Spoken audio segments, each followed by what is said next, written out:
గారు కాంగ్రెస్ పార్టీని లోక్సభ ఎన్నికల్లో గెలిపిస్తేనే తెలంగాణకి ఇచ్చిన హామీలు అమలవుతాయని ఇక్కడ హామీలకి ఇక్కడ 6 గ్యారంటీలకి 17 ఎంపీ సీట్లకి కాంగ్రెస్ గెలుపుకు ముడిపెట్టాం సరైనదేనా? ముఖ్యమంత్రి రేవంత్ వ్యాఖ్యలపై వస్తున్న విమర్శలకు మీ దగ్గర సమాధానం ఏంటి? గుడ్ మార్నింగ్ సతీష్ గారు, మిత్రుడు గుడ్ మార్నింగ్ మల్లన్నకు కూడా. ఇప్పుడు ఏంటంటే స్టేట్మెంట్స్ ను సరిగ్గా అర్థం చేసుకోకనా లేకపోతే కొంచెం తొందరపడుతుండ్రు మిత్రులు అనేది నాకున్న సమాచారం. ఎందుకంటే కేంద్రంలో రాష్ట్రంలో ప్రభుత్వం ఉంటే ఏ విధంగా జరిగేది, రాష్ట్రంలో బీఆర్ఎస్ కేంద్రంలో బీజేపీ ఉంటే ఎట్లా కొట్లాట అయిందో మీరు చూసింది. సో ఆ పరిస్థితి కాకుండా మాకు మరిన్ని సీట్లు ఇవ్వండి అని చెప్పి ముఖ్యమంత్రిగా పిసిసి ప్రెసిడెంట్ గా వారు అడిగిన ఆ నేపథ్యమే తప్పితే 17 వస్తేనే చేస్తాము 17 ఇస్తేనే చేస్తారు అనేది కాదు కదా. ఇప్పుడు ఆల్మోస్ట్ ఆల్ మీకు ఇంకా ఎలక్షన్ కోడ్ అయితే ఎంటర్ కాలేదు కానీ ఆల్మోస్ట్ ఆల్ ఒక 2-3 అంశాల్లో ఒక భరోసా ఇచ్చే ప్రయత్నం జరిగింది. బడ్జెట్ వచ్చిన తర్వాత బడ్జెట్ లో మీరు చూడండి, మహాలక్ష్మి కానీ లేకపోతే ఇతరత్ర రైతు రుణమాఫీకి సంబంధించిన నిర్ణయాలు ఉంటాయి.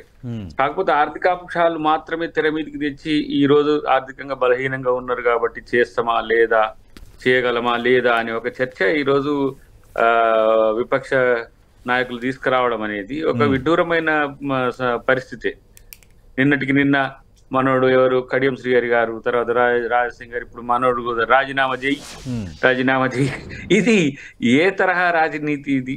అంటే ప్రభుత్వం ప్రజలు ఎన్నుకున్నాక మీరు జీర్ణించుకోలేని స్థితి. మొన్న కేటీఆర్ అయితే ఏకంగా తొందరలోనే కేసీఆర్ ని సీఎం గా తెచ్చుకుందాం మేము అంగట్ల సరుకు మాదిరిగా. అంటే ఇవన్నీ కూడా ఒక అసహనపు ఛాయలు తప్పితే దాంట్లో పెద్దగా మనం రాజనీతిని విశ్లేషించేది కూడా నాకు తెలిసి అయితే ఉండదు. ఎందుకంటే ఇప్పుడు 2 అంశాలు మీకు స్పష్టం చేస్తా. అభివృద్ధికి సంబంధించి సంక్షేమానికి సంబంధించి మేము ఇచ్చిన 6 గ్యారంటీల్లో రైతు భరోసాది కూడా ఇప్పుడు ఒక్కొక్కటిగా పరిష్కారం అవుతుంది. వాళ్ళు అట్లా ఎప్పుడు చేసిండ్రో అట్లనే ఇప్పుడు జరుగుతున్నది. కాకపోతే వాళ్ళకి ఏంటంటే రైతు భరోసా జరగట్లేదని చెప్పి ప్రచారం చేసుకోవడానికి ఉపయోగపడేది తప్పితే మరొకటి కాదు. రెండవది, ఇంకా ఏ పథకాల అమలులో సమస్యలు వస్తున్నాయి, సమస్యలు ఉంటాయని చెప్పి బీఆర్ఎస్ మిత్రులు చేస్తుండ్రు అసహనపు వ్యాఖ్యలు అనేది నాకు అర్థం కాదు. ఇప్పుడు 100 రోజుల్లో ఇచ్చే 6 గ్యారంటీలే, మేనిఫెస్టో అంశాలు చాలా ఉన్నాయి, వాటిని కొంచెం చదవండి. చాలా లోతైన విశ్లేషణ ఉంది. ఇప్పుడు నిన్నటికి నిన్న ఆరోగ్య శాఖలో భర్తీలకు సంబంధించి వాళ్ళు అంతా తెచ్చి అది ప్రకటించడానికి కూడా మొహమాట పడ్డారు. ఏది ఆల్మోస్ట్ ఆల్ రిక్రూట్మెంట్ కి సంబంధించిన వ్యవహారంలో మేము రాగానే డిస్క్లోజ్ చేసి మీకు ఇట్లా ఉద్యోగాలు ఇస్తామని ఉద్యోగాల పండుగ మాదిరిగా చేసింది కదా నిన్న. రేపు టీఎస్పీఎస్సీ అయిపోయిన తర్వాత టీఎస్పీఎస్సీతో నియామకాలు చేసేవి కొన్ని అయితే డిపార్ట్మెంటల్ రిక్రూట్మెంట్స్ కూడా ఉంటాయి. సేమ్ టైం టీఎస్పీఎస్సీ ఎస్టాబ్లిష్మెంట్ కూడా ఇంకొక పార్షియల్ గా ఒక 5 మెంబర్ కమిటీ మళ్ళీ వేయాల్సి వస్తుంది. సో ఇవన్నీ కూడా నిర్మాణాత్మకమైన ఒక అడుగులు వేస్తున్న క్రమంలోనే వాళ్ళు సూచనలు మంచి చేయాల్సింది. ఒక 9.5 years గవర్నెన్స్ లో ఉన్నారు, వాళ్ళు చేయలేనివన్నీ కూడా ఇమీడియట్ గా స్టార్ట్ చేస్తున్నాం. ఏదైతే భరోసా వాళ్ళు ఇవ్వలేకపోయినరో, వాళ్ళని ఎందుకు ప్రజలు తిరస్కరించిండ్రో ఆ అంశాలకు సంబంధించి మాకు కూడా ఉంటాయి. కానీ కేంద్ర ఎన్నికలు కూడా సమీపిస్తున్న క్రమంలో ఇప్పుడు ఎందుకు ఒక మాట అనుకుందాం, బీఆర్ఎస్ కు ఎంపీలో బీఆర్ఎస్ కు ఓట్లు వేస్తే కేంద్రంలో అదనంగా వచ్చేది ఏంది? బీఆర్ఎస్ బీజేపీ అగ్రిమెంట్ లో భాగంగానే కదా ఎమ్మెల్యే మీకు ఎంపీ మాకు అని చెప్పాలి అనుకున్నది. అందుకనే మీకు బీజేపీ దూకుడు పెంచింది. దానికి కారణం ఏంటి? మాకు ఎట్లయినా టీఆర్ఎస్ సహకరిస్తుందనే ఉద్దేశంతోనే ఆలోచన అయి ఉంటది. ఈ రోజు మరి కేసీఆర్ గారు వస్తుండ్రో లేదో తెలియదు, అంటే ఏదో మెసేజ్ ఇచ్చిందని చూస్తున్నా కానీ ఒక 2 నెలలు దాటేంత వరకు కూడా ఇలా అసలు ప్రధాన నాయకుని యొక్క నిర్దేశకత్వమే కనిపించలేదు. అంత ఆయన తర్వాత ఉండే ద్వితీయ శ్రేణి నాయకులు చేసే కామెంట్స్ అన్ని కూడా కొంత ఇబ్బందికరమైన పరిస్థితులు వాళ్ళకే తెచ్చినాయి. కాబట్టి ప్రభుత్వాన్ని వాళ్ళు కోల్పోయినప్పుడు, ప్రభుత్వం వచ్చినప్పుడు అడ్జస్ట్మెంట్స్ అనేవి కొంత సర్దుబాటు అయితే, సర్దుబాటులో కూడా అమలుకు సంబంధించిన చర్చలు ఉన్నాయి. రేపు ఇండ్లకు సంబంధించి కూడా 5 లక్షల రూపాయల బడ్జెట్ లో పెడుతున్నాం. డెఫినెట్ గా బడ్జెటరీ అలొకేషనే ఉంటది. కాబట్టి ఇవన్నీ కూడా ఆలోచించి, అంటే కేంద్రంలో మాకు కూడా అధికారంలో వచ్చే అవకాశం ఉంది కాబట్టి మాకు చేయమని చెప్పడం కూడా తప్పన్నట్టుగా మాట్లాడుతున్నారని నా అభిప్రాయం. అంటే మీకు ఓటు వేయమని కాంగ్రెస్ పార్టీని ఆదరించమని కోరడం వేరు, కాంగ్రెస్ పార్టీ అధికారంలోకి వస్తేనే ఇక్కడ హామీలు అమలవుతాయని చెప్పడం వేరు. ఈ రెండింటికి కొంత తేడా ఉంది. ఇంత కలిసి ఉంటేనే ఇప్పుడు నాకు తెలిసి అయితే నేను ఇప్పటికీ కూడా నేనేం డౌట్ కూడా లేదు, బీఆర్ఎస్ బీజేపీ అనే ఇంటర్నల్ ఫ్రెండ్లీ పార్టీస్ అని మాకు ఇప్పుడు ఇండియా కూటమిలో లేరు, వారు ఎన్డీఏ కూటమిలో లేరు. అయినప్పటికి కూడా అండర్స్టాండింగ్ తో ఉన్నారు. జగన్ గారైనా వారైనా ఇంకా కొంతమంది ఇప్పుడు మొన్నటిదానికి నితీష్ కుమార్ ఇటుండటి వెళ్ళిపోయింది. మనకున్న స్పష్టమైన అంచనా కదా. అలాంటప్పుడే కేంద్రం రాష్ట్రానికి నిధులు వేయలే. ఒక 3-4 వేల అసలు కొన్ని విషయాలు తెలిస్తే విస్తుపోతున్నాం ఇక్కడ. అంటే ఏంది, ఢిల్లీ నుంచి రావాల్సిన నిధుల విషయంలో ఎందుకు తాత్సారం చేసిండ్రు, లేకపోతే ఉద్దేశపూర్వకంగా డిలే చేసిండ్రా? ముఖ్యమంత్రి స్థాయి వ్యక్తి వచ్చి ఇక్కడ డిపార్ట్మెంట్స్ కనుక కన్సర్న్ అయితే చాలా ఆర్థిక అంశాల్లో తోడ్పాటు అందించే అవకాశం ఉన్న వారు రిజెక్ట్ చేసింది. అయినప్పుడు కూడా వాళ్ళ ప్రేమతో బీజేపీ కూడా ఇచ్చింది ఏం లేదు. సరే, ఇప్పుడు బీజేపీ మిత్రులు ఇక్కడ లేరు, కానీ ఇప్పుడు మేము పోరాడతాం. డెఫినెట్ గా పోరాడడానికి బలం ఉండాలంటే కూడా ఎంపీస్ ఉంటే మరింత ఇక్కడ పార్లమెంట్ లో మా కొట్లాట బీజేపీ మీద ఉన్నట్టు బీఆర్ఎస్ ఉండదు కదా. వాళ్ళు రమ్మంటే ఇమీడియట్ గా వచ్చేస్తారు, వాళ్ళు మాకు సపోర్ట్ చేయమంటే మాకు సపోర్ట్ చేస్తారు, బీజేపీకి సపోర్ట్ చేయమంటే, అంటే రాజకీయ ఎత్తుగడల్లో భాగంగా మద్దతులు ఉంటాయి బీఆర్ఎస్. అలాంటప్పుడు ఎందుకు వారికి అవసరం ఏమున్నది అన్నట్టుగానే ప్రజలు కూడా ఉన్నారు అనుకోండి. బట్ మీరు గయ్యి వస్తేనే చేస్తారా, ఎంపీలు వస్తేనే చేస్తారా? వచ్చినా కూడా కాంగ్రెస్ పార్టీ ఈ రోజు మోడీ గారికి ఎంత వ్యతిరేకంగా పోరాడుతున్నదో గతంలో కేసీఆర్ గారికి కూడా అంతే వ్యతిరేకంగా పోరాడింది. డెఫినెట్ గా రేపు ప్రజల కోసం అసలు పథకాల అమలుకు సంబంధించి అనుమానాలే వద్దని పదే పదే చెప్తున్నప్పటికీ కూడా వీళ్ళు పథకాలకు 6 గ్యారెంటీ లింక్ పెట్టి రాజకీయాలు చేస్తున్న వైనం చూస్తే కొంత విడ్డూరం అనిపిస్తుంది. రైట్. మళ్ళీ 6 నెలల్లో మళ్ళీ కేసీఆర్ సీఎం అవుతారనో, లేదంటే కాంగ్రెస్ పార్టీ ప్రభుత్వం 5 ఏళ్ళు ఉండే గ్యారంటీ లేదా అనటం కేవలం బీఆర్ఎస్ అంచనా కాదు, ప్రజల అంచనా. ప్రజలు కూడా మాట్లాడుకుంటున్నారు. ఎంతసేపు పదవులు కాపాడుకునే రాజకీయం నడుస్తుంది, కానీ ప్రజాపాలనను క్రమక్రమంగా పడకేస్తున్నారు. అందుకే ఈ కామెంట్స్ చేస్తున్నా అంటున్నారు మల్ల యాదవ్ గారు. అది వాళ్ళ యొక్క ఆలోచన కావచ్చు కాక, ప్రజలంటే వాళ్ళ ప్రజలని వీళ్ళ ప్రజలని ఏమి ఉండరు కదా. ఎవరు ప్రజలు దీన్ని అనుకుంటుండ్రు అనేది దానికి ప్రజలకు పోయడం ద్వారా ప్రజల తీర్పును కూడా అగౌరవపరిచింది అనేది కదా విమర్శ కేటీఆర్ గారు. తొందరలోనే కేసీఆర్ గారిని సీఎం గా తెచ్చుకుందాం, ఊరిని ఇది కింగ్డమ్ మళ్ళీ తీసుకొచ్చి రాజరికం ఇది పాత రాజును తీసుకొచ్చి కూర్చోబెట్టడానికి దానికో వ్యవస్థ ఉన్నది, దానికో లెక్క ఉన్నది. అది ఒక అంచనా. ఒకవేళ ఒక మాట అనుకుందాం ఇక్కడ, సరే అనొచ్చు కూడా, వాళ్ళే ప్రభుత్వాన్ని మార్చే స్థితే గనక ఉంటే వాళ్ళ పరిస్థితిని మేము అంచనా వేయలేమా? వాళ్ళని ఏం ప్రభుత్వం చేయలేదా? మీరు అన్నట్టుగానే ఇప్పుడు అనుమానాలను తావు తెచ్చినప్పుడు నేను అలర్ట్గా ఉండాల్సి వస్తుంది కదా. ఎవరైనా ఏదేని రూపంలో ప్రభుత్వానికి ముప్పు తెచ్చే పరిస్థితి ఉంటే మేము ప్రభుత్వం వాళ్ళు చేసే పని చేయలేమా అంటున్నా. చేస్తే ఏమైతుంది అప్పుడు? కాబట్టి అదంతా కూడా ప్రేలాపనల కొరకు చేసే ఏమంటారు ఒక తాత్కాలిక స్టేట్మెంట్స్ గా ఉపయోగపడుతుంది, కానీ అది వర్కౌట్ అయ్యే పరిస్థితి కూడా లేదని చెప్తున్నా. ఇప్పుడు మీరు ఒక్క 4 ఎమ్మెల్యేలు వచ్చి మాకు ప్రోటోకాల్ ఇష్యూస్ లో ఈ సమస్య అవుతున్నది, మాకు కొంచెం సహకరించాల్సిన అవసరం ఉంది, డిపార్ట్మెంటల్ కూడా ఇబ్బందులు అయితే కలిస్తేనే వాళ్ళు ఉలిక్కిపడి 4 ఎమ్మెల్యేలు పోతారా ఏందని చెప్పేసి వాళ్ళ మీద ఇమీడియట్ గా ప్రెస్ మీట్ పెట్టిస్తారు.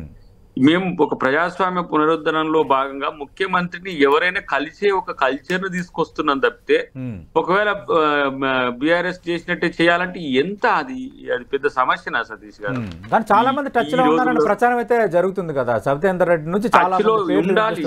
నేనేమంటున్నా, ముఖ్యమంత్రి గారితో అందరూ టచ్ లో ఉండాలి. కేసీఆర్ గారు కూడా టచ్ లో ఉండాల్సిందే. ఓకే, మీరు ప్రజల కోసం ఉండాల్సిందే, ప్రజా సమస్యల కొరకు కొట్లాడాల్సిందే. ఆ విషయం టచ్ లో ఉండటంలో 2 అర్థాలు ఉన్నాయి. ఈ టచ్ లో ఉండటం వేరు, అఫీషియల్ గా లేదు కాంగ్రెస్ పార్టీలోకి రావాలనుకునే కోరికను బయట పెట్టడం వేరు. అంటే టచ్ లో ఉంటే, టచ్ చేస్తే టచ్ లో ఉండేది వేరుంటది, టచ్ చేయకుండా టచ్ లో ఉండేది వేరుంటది. అర్థమైంది అనుకుంటా అంతర్సూత్రం. మీరు గనక అలాంటి పిచ్చి ప్రయత్నాలు గనక ఎవరైనా చేస్తే దానికి నేను చెప్పింది కదా కూడా, నాదెండ్ల భాస్కర్ రావు గారు ఏం చేస్తే తర్వాత ప్రజలు ఏం చేసిండ్రు ప్రజాక్షేత్రంలో అని. ఇది ఇంత మీరు ఒక మాట ఆలోచించండి. మల్లయ్య గారు ఓడిపోయిండ్రంటే ఏం తప్పు చేసి ఓడిపోయింది చెప్పండి నాకు. కోదాడలో మా పద్మావతి గారు అఫ్ కోర్స్ ఎప్పుడు వారు ప్రజల్లో ఉండవచ్చు, వారు ప్రజల కోసం చేసి ఎందుకు ఓడిపోయిండ్రు? ప్రజా తీర్పు ముఖ్యమంత్రి గారికి వ్యతిరేకంగా ఈ ప్రభుత్వానికి వ్యతిరేకంగా తీసుకోవాలనుకున్నది కాబట్టి అంత బలమైన ఆర్థిక శక్తిగా ఉన్న కేసీఆర్ గారిని ప్రజలు తిరస్కరించడానికి కారణం ఏందో అవి వెతకకుండా మేము వచ్చిన ప్రభుత్వాన్ని ఇది చేస్తాం అది చేస్తాం అని అంటే ప్రజలు నిజంగా ఇప్పుడు నా లాంటి వాని కూడా ఒక సందర్భంలో సమస్య ఉంటుండే మనం ప్రైవేట్ డిస్కషన్స్ లో ఈ కేసీఆర్ కొట్టాలంటే ఇంత సామర్థ్యం అవసరం, ఇంత సామర్థ్యం అవసరం అంటే ప్రజలు తలుచుకుంటే ఒక వేలితో ఇట్లా జరపగలరు. అంటే దయాకర్ గారు ఓకే ఓకే ఓకే అంశాలు ఓకే. అంటే ఇందాక మీరు అన్నారు తప్పుగా అర్థం చేసుకున్నారు అని. అంటే కాంగ్రెస్ పార్టీని ఖచ్చితంగా గెలిపించాలి, గెలిపిస్తేనే తెలంగాణలో హామీలు అమలవుతాయంటే ఖచ్చితంగా వెంటనే తలెత్తే ప్రశ్న ఏంటంటే ఒకళ్ళు కేంద్రంలో కాంగ్రెస్ పార్టీకి అనుకున్నంత స్థాయిలో అధికారం చేజిక్కించుకునే స్థాయిలో సీట్లు రాకపోతే, అధికారంలోకి రాకపోతే ఇక్కడ హామీల అమలు కష్టమని చెప్పడం కూడా ఉంది కదా అందులో. అది దట్స్ వాట్ నేను ముందే అందుకనే చెప్పిన. హామీలు 6 గ్యారంటీల అమలు కానీ హామీల అమలు కానీ స్టేట్ రెవెన్యూస్ మనకు మంచిగానే ఉన్నాయి. కాకపోతే ఒకటేసారి ఉన్న పలంగా ఒక 3-4 నెలలకు ఉపయోగపడే డబ్బుల్ని ఎట్టేటి ఇసిరేసిండ్రో తెలుసు. ఇప్పుడు అవి చెప్తే ప్రజలకు బడ్జెట్ మన దగ్గర లేదు అంటే ఒక అసహనం ఉంటది. ఎందుకు అరే డబ్బులు లేవట అని ఇప్పటికి మొన్నటిదానికి రిచెస్ట్ స్టేట్ అని పెట్టిన కేసీఆర్ గారిని ఇప్పుడు మేము నిజాలు చెప్పకుండా ఉండలేము కదా. అప్పుల విషయం అంతా కూడా రేపు అప్పులే ఉంటదా, రేపు ఏ విధంగా ఆర్థిక శక్తిగా మారుతుందో మేము ప్లాన్ చేసుకుంటున్నాం కదా. ఇప్పుడు రఘురామ్ రాజన్ గారు వచ్చి ఎందుకు చేసిండ్రు, ఏం తక్కువ ఉన్నాయి. పోయినసారి 2,59,000 crores ఉంది రెవెన్యూ రిసీట్స్ ఉన్నాయి.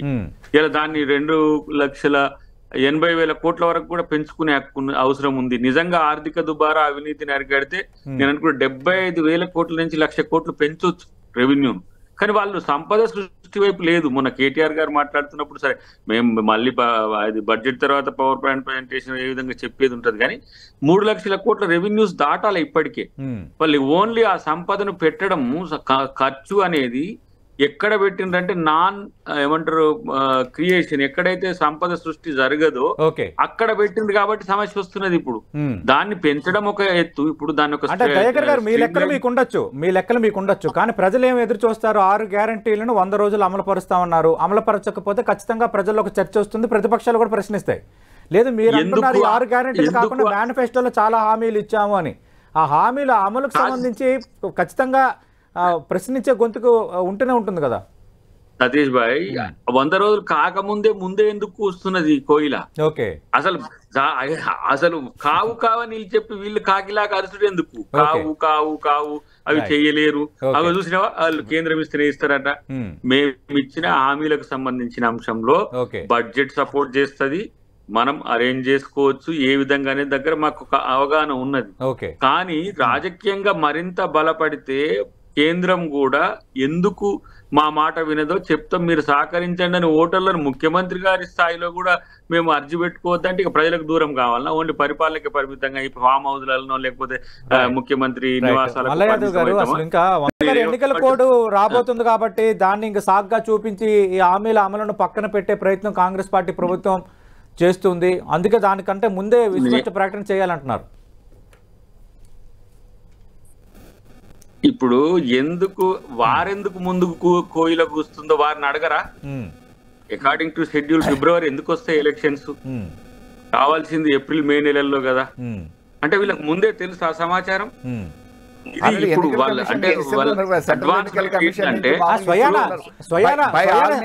స్వయానా మీ సీఎం పిసిసి అధ్యక్షుడు రేవంత్ రెడ్డి కూడా వ్యాఖ్య చేశారు. ఏప్రిల్ 7 తేదీల్లో తెలంగాణలో ఎన్నికలు ఉండొచ్చు అని ఆయన అధికారంగా ఒక ప్రకటన కూడా చేశారు రేవంత్ రెడ్డి. అవును, ఎగ్నెస్ట్ బీజేపీ మీ దగ్గర మేము అంటున్నాము, మా దగ్గర సెన్స్ చేసినాం కాబట్టి వాళ్ళు ముందస్తు ఓటాన్ అకౌంట్ పెట్టి February 1 రేపు ఈ రోజే బడ్జెట్ పెట్టేసి ఒక 3-4 days ఓటాన్ అకౌంట్ ఎందుకు పెడతారు? తాత్కాలిక 2-3 నెలల క్వార్టర్ అంటే 3 నెలల ప్రయోజనాల కోసమే పెడతారు ఎలక్షన్ టైంలో ఉండడానికి. దాని తర్వాత వాళ్ళు ఎన్నికలకు పోతారు అనేది మాకున్న అంచనా. మరి వీళ్ళు ఎందుకు దాన్ని సెన్స్ చేస్తలేరు అంటే ఏంది? వాళ్ళకి అసలు దాని మీద బీజేపీ మీద విమర్శ చేయాల్సిన అవసరమే లేదనేది ఒకటి. ఒక మాట మీరు వ్యాలిడ్ ఏమన్నారంటే, ఒకవేళ ఇది సాగ్గా చెప్పి ముందుకు పోయే పరిస్థితి వస్తే ఎన్ని రోజులు సరిపోవడము? ఒక గ్యాస్ బండ, ఇప్పుడు గ్యాస్ బండ బడ్జెట్ లో సపోర్ట్ ఇవ్వాలి, ఎందుకంటే కేంద్ర ప్రభుత్వం కూడా గ్యాస్ బండలో దాన్ని సబ్సిడీ ఉన్నది వాళ్ళ కూడా నుంచి రావాలి. మహాలక్ష్మి కూడా ఇప్పుడు మహాలక్ష్మి ఫస్ట్ టైం ఎవరింది బడ్జెట్ లో పెట్టబోతున్నాం కాబట్టి ఇవన్నీ కూడా కనీసం ఆ బడ్జెటరీ అంశాలు కూడా వాళ్ళు పరిశీలించకుండా గుడ్డిగా రాజకీయ విమర్శ చేసేది అది మంచిది కాదు. ఇంకోటి కేసీఆర్ గారు కూడా వస్తున్నారు కదా, చూద్దాం ఆయన ఓకే, ఓకే, ప్రయారిటీ రైట్, ఏముంది, రైట్. మీరు ఇచ్చిన హామీలన్నీ ప్రభుత్వం కేంద్ర మరి బడ్జెట్ ఇది లో ఏం పెడతారా? చేస్తారనేది చూద్దాం. Okay, okay. కాదు, మీరు ఇచ్చిన కేంద్ర- హామీలన్నీ నెరవేర్చడానికి కొన్ని కేంద్ర కేంద్ర బడ్జెట్ లో పథకాలతో కూడా ముడిపడి ఉన్న ఆమోదం అంశాలండి. ఇప్పుడు చేయబోతున్నారా? కిసాన్ సమ్మాన్ ఇలాంటివి కేంద్ర ప్రభుత్వంతో కూడా ముడిపడి ఉన్నాయి కదా ఇప్పుడు ఇప్పుడు టీఎస్పీఎస్సీ గ్యాస్ విభజన బండకు అనేది సంబంధించిన సబ్సిడీ ఇలాంటివి కూడా UPSC. ముడిపడి ఉన్నాయి కాబట్టి దానికి తగ్గట్టుగా మా మా మా అంచనాలు మా ప్లానింగ్స్ ఉంటాయి అంటే అంటున్నారు. కేంద్రంలో అధికారంలో ఉన్న మిగతా రాష్ట్రాలలో ఎక్కడ కూడా అమలు పరచకుండా ఇక్కడ ఓన్లీ తెలంగాణలో రేవంత్ రెడ్డి గారు హామీ ఇచ్చారు కాబట్టి ఎన్నికల మేనిఫెస్టోలో పెట్టిరు కాబట్టి కేంద్రంలో ఈ రోజు బడ్జెట్ లో పెడుతుంది అంటున్నారా? Okay, okay. ఆహా, రైట్, రైట్. కేంద్ర బడ్జెట్ కాదు, రాష్ట్ర బడ్జెట్ లో పెట్టాలి కదని. రాష్ట్ర మహిళలకు బడ్జెట్లో సంబంధించి పెట్టాలి. కొన్ని కేంద్రానికి ఇంతకు ముందు- సంబంధించిన పథకాల లింక్ ఉందంటున్నారు. చూద్దాం ఇంకేం జరగబోతుందో. Thank you. ఆహా, మహిళలకు సంబంధించి రాష్ట్ర బడ్జెట్ లో పెట్టుకోవాలి కదా. అవునవును, మహాలక్ష్మి మీరు ఇక్కడ మహిళలకు నుంచి సంబంధించి మన స్టేట్ బడ్జెట్ కదా, గ్యాస్ బండ అంటే వాళ్ళ పర్మిషన్ కావాలి, కేంద్ర బడ్జెట్ లో Right. పెట్టాల్సిన అవసరం లేదు. Right. టీఎస్పీఎస్సీ మాదిరినే యూపీఎస్సీ ని మనం సరే, మీరు ఎట్లా ఇచ్చిన 100 రోజుల permission హామీల తీసుకుంటాం. ప్రకారమే తీర్చండి కానీ రైతు Right, బంధు అయితే right, ఏమంటే 7,700 కోట్ల Yes, రూపాయలు sir, పెట్టేది తొందరగా మీరు కదా. చూడండి. 7,700 కోట్ల Right, రూపాయలు right, రైతులకు వేస్తే ఈ రోజు కొద్దిగా సమస్య పరిష్కారం అవుతుంది. Right, నీళ్లు లేక right. Thank you. చస్తున్నారు, కరెంట్ లేక మొత్తం ఈ చస్తున్నారు, వారం ఇబ్బంది రోజులు పడుతున్నారు, అయిపోతే నెలలు ఇప్పుడు రైట్, రైట్. ఈ వారం నెలలు రోజులు అయిపోతున్నారు మారుతూనే దయాకర్ గారు. Thank you.